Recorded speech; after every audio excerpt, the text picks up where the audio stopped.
Hiya, so I made a video before showing you how to make a slush puppy without using a slush puppy machine, and it was really simple.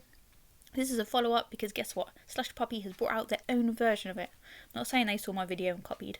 This is obviously just their own product they brought out because they already bring out Slush Puppy pouches that you can buy in shops that's already filled. You just have to freeze it. So I got this from B&M for £3, and I'm just going to test it out to see if it's any different from the way I done it without official Slush Puppy pouches.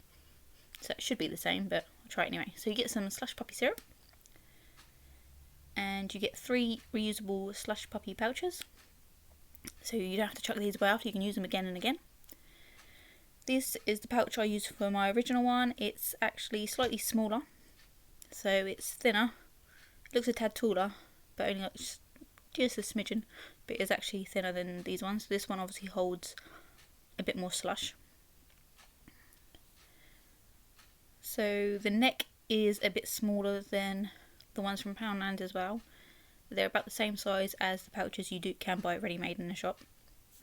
And you get a tiny little funnel, which I don't know if that will actually be any use because it's actually really small. So the directions for this are on the back of the pouches and the box, so you don't actually need to keep the box afterwards because the directions are on the back of each of the pouches. Off the top of my head, I think it was 85 mils of the blue stuff and 425 mils of water you have to mix together for this. The only downside to this is they give you enough syrup, just only make 2 pouches to fill 2 pouches, but they give you 3 pouches. Yeah, so this funnel is really small, so you have to pour it in really slowly if you use this funnel. Like a slightly wider one would have been better, but I suppose it does the job. So once this is filled, I'm just going to pop the lid on, make sure it doesn't leak, then pop in the freezer. It says to pop in the freezer for 4 hours.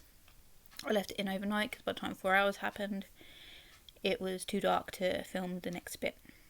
So it waited till the next day. And once it is frozen, you take it out for about half an hour, and then you just kind of crunch it up. So you just smush it up until it's a slush in there. I actually did end up putting gloves on because it was really cold, my hands were freezing. Just letting some excess air out here so it's easier to smush. Here I am giving it a little massage. And then it's ready to drink. You can obviously drink it straight out the pouch. I like to have it in a glass, but with this one rather than the Poundland one, because the neck's so thin, it actually did take a lot longer to get the stuff out and fill the glass, but it did the job. So for the glasses, I think I'd use the Poundland pouches because it's just a lot easier. If I was going to freeze it and take it out on a hot day with me, I'd probably use the actual Slush Puppy ones because it fits a lot more in there. It filled up this glass and there was still some left over. So yeah, so it was really good. Quite good value for money, I think. Like I say, the only downside is the neck of the pouches are a bit thin, and obviously the syrup you only get enough for 2 to make 2 of them, and they give you 3 pouches. Though you can always buy more syrup, but it's just, I don't know, they could have just put a little bit extra in there so you can make all 3. So yeah, I hope you enjoyed this video, and I'll see you in my next one. Thanks for watching. Bye!